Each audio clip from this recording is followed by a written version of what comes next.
Welcome back, and again I think this is probably one of the most anticipated videos and question I've been asked so much since starting the Corsa VXR build with the Z20 conversion. And the question that always gets asked is, how did we get around the electronics, around the ECU, around everything working? Because that seems to be the Achilles heel where people fall and people struggle with this conversion.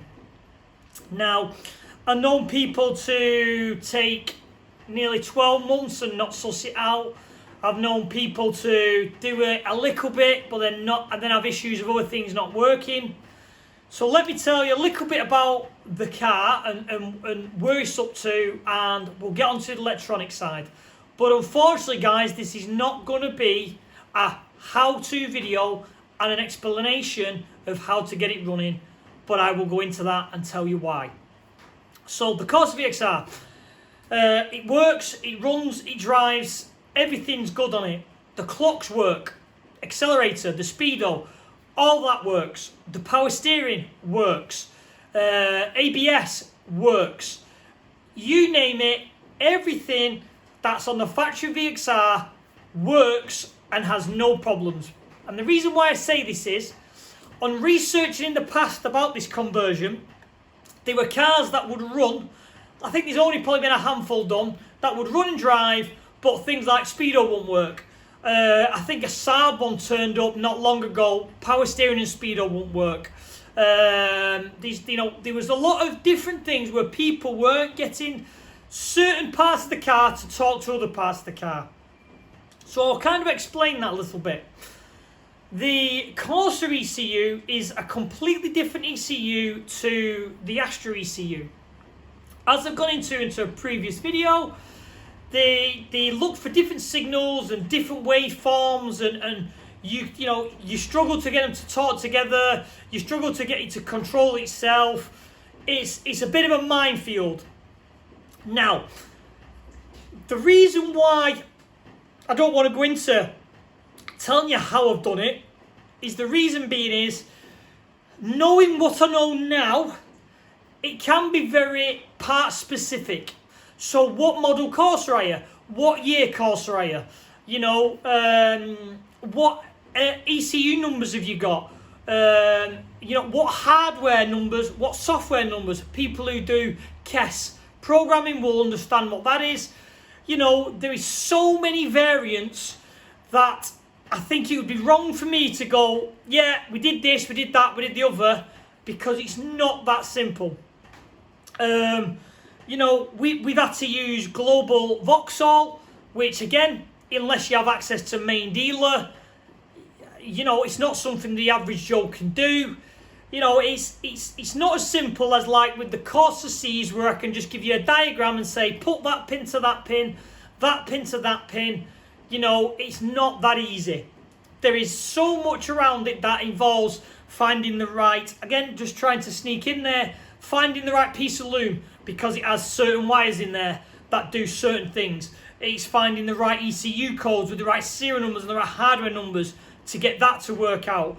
It's finding the right, again, I'm going a little bit deeper than I should, getting the right ABS pump with the right numbers on, and the right codes that are inside.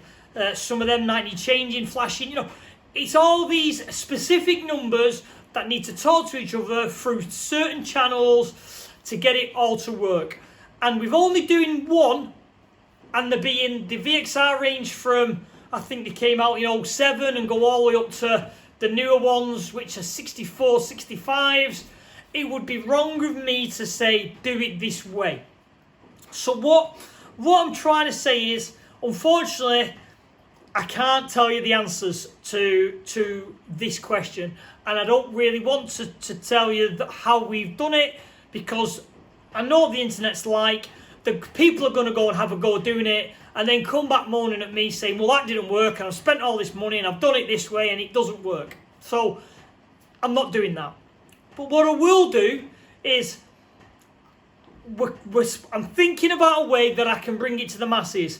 Whether that's you bring the car to me after it's been mounted it's been airtight and watertight. You bring it to myself, to my workshop, and I'll wire it, and I'll sort it out, and I'll supply all the parts, I'll do all the coding, and I'll do everything that's involved. That might be an option.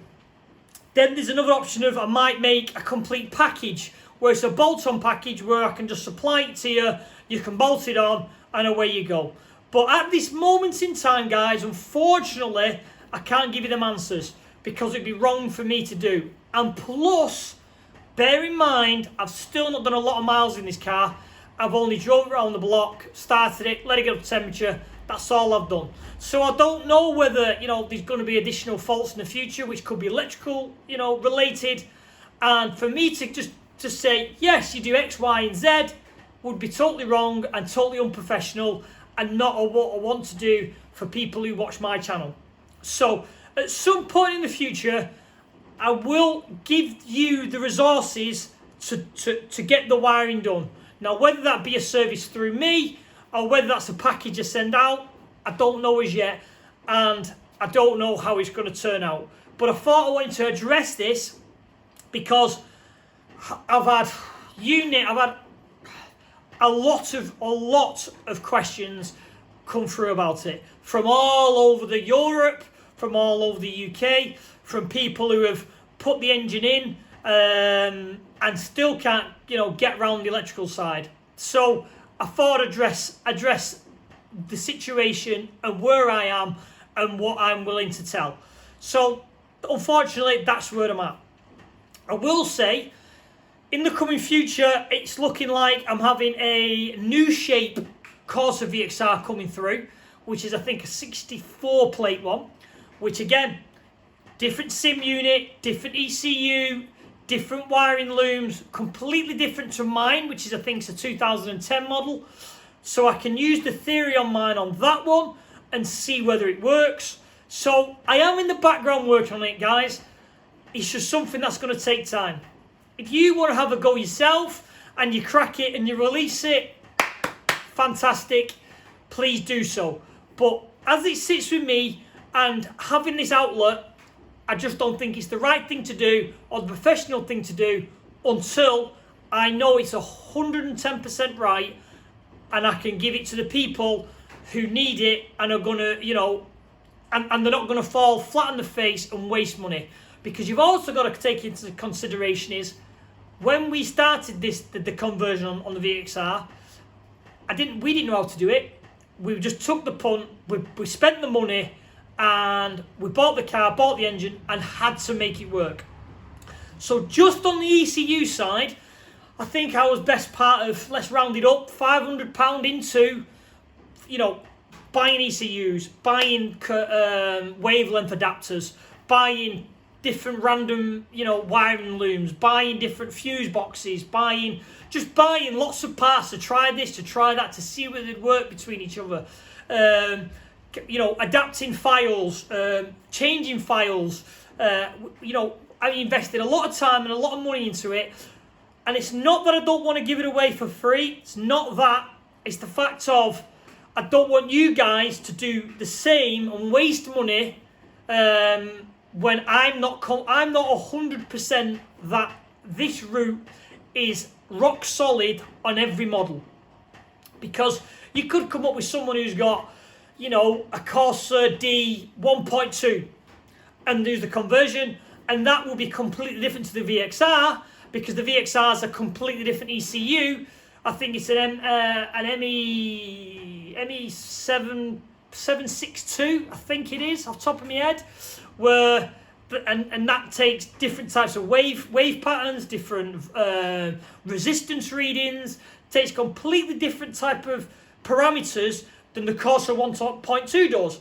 But for someone who watches my video with a 1.2, 1 litre, 1.4, whatever it is, a diesel, to go, watch my video, right, well, that's how you wire it, and it doesn't work, it's wrong. It's wrong of me to do. So, unfortunately, guys, I'm going to check off now.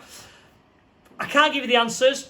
They will be coming. Something will be coming, because I do want this conversion to go to the masses, and I do think it's going to be popular, because the only Achilles heel with the Corsa VXR is the engine. If you can crack that and put a more reliable and better tunable engine in, the Corsa VXR platform is going to be massive in my opinion, just because, you know, 2-litre 16 valve turbo, a reliable all day long 350 brake horsepower, the tuning of the thing, they're off the shelf to, you know, whatever your pocket can afford, whereas the 1.6 has always been that Achilles heel. So I do want to make it popular, and I do want to bring it to the masses. So watch this space. The answers will come eventually in whatever route I choose, or if someone else gets there before me. Sorry I can't make it anymore, you know, I can't give it to you guys, I'm sorry. So I'm checking off here now. They will be coming. Thank you for watching. Like and subscribe, and we'll see you on the next video.